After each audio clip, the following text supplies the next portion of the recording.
सभी साथियों को बहुत बहुत नमस्कार। आज हम सब लोग, मैं जानता हूं, जोश है, ऊर्जा है। हम सब लोग बहुत खुश हैं। आज आम आदमी पार्टी खुश है, आम आदमी का परिवार खुश है, दिल्ली का और देश का आम आदमी खुश है, क्योंकि हमारे नेता, हमारे भाई, हमारे गुरु, हमारे मार्गदर्शक और इस देश की राजनीति की सबसे बड़ी उम्मीद अरविंद केजरीवाल जी जेल के ताले तोड़ के बाहर आ गए। हम लोग बहुत खुश हैं। हम लोग बहुत खुश हैं और उत्साहित हैं इस बात को लेके, क्योंकि अरविंद केजरीवाल जी सिर्फ आम आदमी पार्टी के कार्यकर्ताओं की नहीं, पूरे देश की उम्मीद है। हर उस आदमी की उम्मीद है जिसको ये लगता है कि उसके घर में जो बच्चा है उसको अच्छी एजुकेशन मिल जाए, उसकी उम्मीद है अरविंद केजरीवाल जी। हर वो आदमी जिसको लगता है कि घर में कोई आदमी बीमार हो तो मुझे सही वक्त पर ऐसा इलाज मिल जाए कि मेरा घर बार ना बिके, इलाज हो जाए आदमी का, उस आदमी की उम्मीद है अरविंद केजरीवाल जी। जो नौकरी करता है, व्यापार करता है, उसको लगता है मैं ईमानदारी से अपनी नौकरी करता रहूं, व्यापार करता रहूं, मुझे रिश्वत ना देनी पड़े सरकारी किसी काम में, मुझे महंगाई से छुटकारा दिला सकेगी कोई राजनीति। हर उस आदमी की उम्मीद है अरविंद केजरीवाल जी। हर वो आदमी आज खुश है जो अपने बच्चों को, अपने परिवार को अच्छे से पालना चाहता है, ईमानदार देश में रहना चाहता है, भारत को लेके एक सपना रखता है कि भारत ईमानदार राजनीतिज्ञों का और ऐसे लोगों का जो देश के लिए विजन रखते हो, पूरे देश को एक मुट्ठी में बांध के रखते हो। और आप देखिए, इतने बड़े संकट में जिस अरविंद केजरीवाल जी ने आम आदमी पार्टी को एकजुट में बांध के रखा, इसीलिए लोग उम्मीद करते हैं कि यही एक आदमी है जो पूरे देश को एकजुट बांध के रख सकते हैं, पूरे देश की एकजुटता को बांध के रख सकते हैं।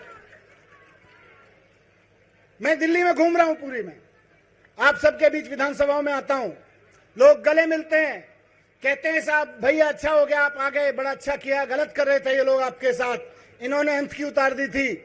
हर माँ, हर बहन, हर बच्चा जब मुझसे गले मिलता है, अपने दिल की बात कहता है, तो उसकी आखिरी लाइन अभी तक सर मुझे यही होती थी, आप आ गए भैया, आप केजरीवाल जी को भी ले आओ जल्दी से। गली गली में, मोहल्ले मोहल्ले में मैंने सुना है, आप आ गए, अब केजरीवाल जी को भी ले आइए जल्दी से। मैं जेल में था तो भगवान का धन्यवाद करता था, ईश्वर का शुक्रगुजार था कि हमें राजनीति में लाके ऐसे नेता के सुपुर्द किया जिसका विजन, जिसकी ईमानदारी और जिसकी टीम लीडरशिप हम सबको भी आगे बढ़ा रही है, हमारे एक एक देश के लोगों को बढ़ा रही है, एक पार्टी कार्यकर्ता नेता के रूप में हम सबको आगे बढ़ा रही है। मुझे शिक्षा मंत्री के रूप में काम करने का मौका मिला, वित्त मंत्री दिल्ली के रूप में काम करने का मौका मिला, उप मुख्यमंत्री के रूप में काम करने का मौका मिला। इसके लिए भगवान का शुक्रिया, लेकिन उससे ज्यादा भगवान का शुक्रिया इसलिए कि उन्होंने अरविंद केजरीवाल जी के नेतृत्व में मुझे काम करने का मौका दिया। ये हमारे लिए बहुत गर्व की बात है। केजरीवाल छूट गए। मैं जेल में था तो बहुत सोचता था कि यार स्कूल बनवाए, अस्पताल बनवाए, ईमानदारी से काम किया। दिल्ली का बजट जो पहले 30,000 करोड़ होता था, सारे उसमें दिल्ली में टैक्स की चोरी होती थी, बड़े बड़े लोग टैक्स की चोरी करते थे, वो चोरी रुकवाई और दिल्ली का बजट 30,000 करोड़ से बढ़ के 60,000 करोड़, 75,000 करोड़ तक पहुंच गया। वैसे में आरोप क्या लगा? बेईमानी का, भ्रष्टाचार का। मैं हंसता भी था और सोचता था यार भ्रष्टाचार ही करना होता तो 30,000 करोड़ का जो बजट 60,000 करोड़ हुआ, उसमें से 1% भी भ्रष्टाचार करते, एक छोड़ दो 0.01% भी भ्रष्टाचार करते तो पार्टी कई पीढ़ियों तक चुनाव लड़ती रहती। 30,000 करोड़ का 0.01% सोच लो तो। कुछ किया ना धरा, जबरदस्ती लगा जेल में आ गए, फिर लगा नहीं, शायद जेल जाने के लिए भगवान ने कहा कि तुम्हारे कुछ नेताओं को जेल भेजूंगा ताकि आम आदमी पार्टी की एकजुटता की परीक्षा हो सके, ताकि आम आदमी पार्टी के धैर्य की परीक्षा हो सके, विजन की परीक्षा हो सके। और आज जब अरविंद केजरीवाल जी हमारे बीच में हैं, मैं कार्यकर्ताओं की तरफ से, एमएलए की तरफ से, एमपीज की तरफ से, अपने पार्षद भाइयों बहनों की तरफ से कहना चाहता हूं, सर अग्नि परीक्षा में हम सब पास हुए हैं। ये सब हमारी अग्नि परीक्षा थी कि तुम्हारे नेता को जेल भेजेंगे। बड़ी बड़ी पार्टियां जब किसी नेता को जेल भेज देते हैं, सरकारें गिर जाती हैं, पार्टियां टूट जाती हैं, लेकिन आम आदमी पार्टी एकजुट रही। क्यों एकजुट रही?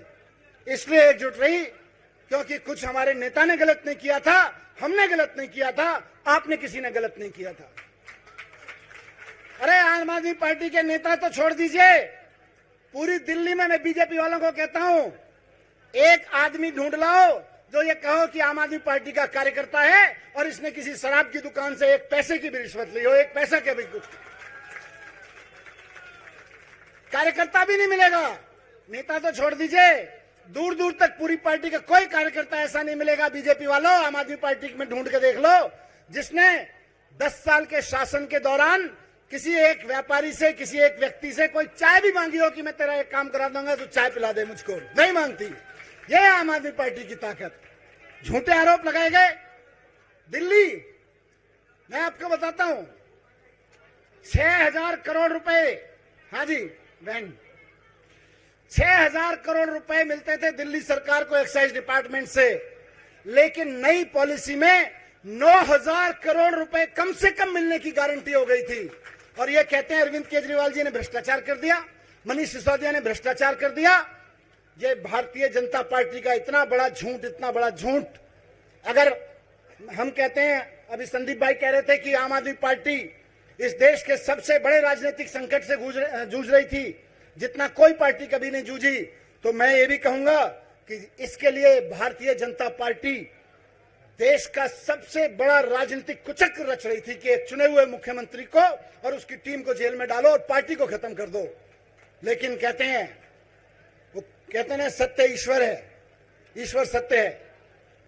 अगर आप सत्य हो, अगर आप सच्चाई के रास्ते पे चल रहे हो तो आप ईश्वर के रास्ते पे चल रहे हो, और जब आप ईश्वर के रास्ते पे चल रहे हो तो ताकत ईश्वर की आपके साथ होती है। आज ईश्वर की ताकत अरविंद केजरीवाल जी के साथ है, हम सबके साथ है। इन सब ने, भारतीय जनता पार्टी वालों ने शराब घोटाला नाम की एक मनोहर कहानी लिखी थी। उस मनोहर कहानी का आखिरी full stop honourable supreme court में ने अरविंद केजरीवाल जी को जमानत देते हुए लगा दिया। वो कहानी अब खत्म हो गई, वो कहानी अब खत्म हो गई। हमारे लिए सुख है, हैप्पी एंडिंग है, बीजेपी के लिए सैड एंडिंग है। क्योंकि उनको लग रहा था दिल्ली के चुनाव से पहले अरविंद केजरीवाल जी को बाहर नहीं आने देंगे, मनीष सिसोदिया, संजय सिंह को बाहर नहीं आने देंगे। लेकिन भगवान है, आपकी झूठी कहानियां, झूठी मनोहर कहानियां कोर्ट में झूठी साबित हो गई और आज अरविंद केजरीवाल जी भी बाहर हैं, मैं भी बाहर हूं, संजय सिंह भी बाहर हैं और आज आम आदमी पार्टी के एक एक कार्यकर्ता में जोश है। ये बहुत सुखद मौका है हम सबके लिए, हम सबके बीच में, कि आज एक बार फिर हम यहां बैठे हैं, अपने नए पार्टी ऑफिस में बैठे हैं। आज से एक नई यात्रा आम आदमी पार्टी शुरू करेगी। उसी ईमानदारी की लड़ाई की जिसके लिए लड़ने आए थे, उसी देशभक्ति की लड़ाई की जिसके लिए लड़ने आए थे, उसी ईमानदारी वाली सरकार की जिसके लिए लड़ने आए थे। आज से एक नई यात्रा यहां से शुरू करेगी और मैं उम्मीद करता हूं कि आम आदमी पार्टी का एक एक कार्यकर्ता, एक एक साथी इसमें कदम से कदम मिलाते हुए अरविंद केजरीवाल जी के साथ चलेगा, हम सबके साथ चलेगा। मैं एक छोटा सा आदमी, गांव में, मेरा गांव है उत्तर प्रदेश के हापुड़ जिले में, अभी हापुड़ पहले गाजियाबाद होता था। मेरे फादर टीचर थे, गांव में मैंने पढ़ाई की। दूर दूर तक कभी नहीं सोचता था कि कभी राजनीति में जाऊंगा। राजनीति में जाऊंगा तो छोड़ दो, मुझे याद है हमारे गांव में कोई नेता भी आता था तो हमें लगता था क्या हो गया, ये तो बड़ा आदमी कोई आ गया, वैसी जिंदगी जी रहे थे। वहां से स्कूलिंग करने के बाद जब दिल्ली आया तो पत्रकारिता करने आया था, रेडियो में काम किया, टीवी में काम किया, लेकिन तब भी नहीं सोचा था कि कभी राजनीति में आएंगे या सरकार में आएंगे, मंत्री उप मुख्यमंत्री बनेंगे। लेकिन आपके प्यार, आपकी मेहनत, आपने जो सड़कों पर लड़ाई लड़ी उसकी मेहनत की बदौलत और दिल्ली की जनता के प्यार की बदौलत और अरविंद केजरीवाल जी के प्रति भरोसे की बदौलत, एक उम्मीद जो अरविंद केजरीवाल जी देते हैं देश के आम आदमी को, उसकी बदौलत मुझ जैसे आदमी को, जो उत्तर प्रदेश के गांव से उठ के आया था, सामान्य टीचर का बेटा था, दिल्ली का शिक्षा मंत्री बनने के रूप में काम करने का मौका मिला। और ऐसा काम करने का मौका मिला क्योंकि विजन यहां से आता था, फ्रीडम यहां से आती थी, अधिकार यहां से आता था कि काम करो, मार्गदर्शन यहां से आता था। तो उसके बाद ऐसा काम करने का मौका मिला कि आज कश्मीर से लेकर कन्याकुमारी तक आप बात करिए तो ढाबे पे बैठ के भी बात करेंगे और आप बता देंगे कि मैं दिल्ली से हूं, तो लोग कहेंगे यार वहां पे शिक्षा में बड़ा अच्छा काम हो रहा है, केजरीवाल जी बड़ा अच्छा काम कर रहे हैं। कहेंगे कि नहीं कहेंगे? आप लोग जाते रहते हैं कहीं भी, उत्तराखंड में, कश्मीर में, कन्याकुमारी में, नागालैंड में, कहीं चले जाओ, किसी ढाबे पे भी बात करोगे, वहां भी ढाबे का चाय पिलाने वाला भी कह देगा जी मैंने सुना है केजरीवाल जी अच्छा काम कर रहे हैं दिल्ली में, है कि नहीं? हमें उस टीम का हिस्सा होने का मौका मिला, उस बदलाव के हिस्सा होने का मौका मिला। इससे बड़ा सौभाग्य आदमी का क्या हो सकता है, राजनीति में आने के बाद क्या हो सकता है। तो मैं बहुत शुक्रगुजार हूं भगवान का कि उन्होंने ये मौका दिया। मैंने जेल के मौके को भी, जब मुझे जेल में रहने का मौका मिला तो मैंने सोचा कि इसको भी अवसर के रूप में इस्तेमाल किया जाए। इसमें भी कहीं कोई पीड़ा नहीं है, ना दुखी हुए, ना कष्ट किया, कष्ट उठाया, कष्ट समझा इस चीज को। बस यही लगा कि भगवान ने मौका दिया है, कुछ पढ़ लो, कुछ समझ लो, कुछ ध्यान कर लो और आगे की लड़ाई के लिए तैयार हो जाओ। आगे के लिए सड़कों पे चप्पल घिसके जो काम हम करते रहे उसके लिए तैयार हो जाओ। मुझसे बहुत लोग आके बीच में कहते थे, देखो ये घोटाला वोटाला तो है नहीं, हमें भी पता है।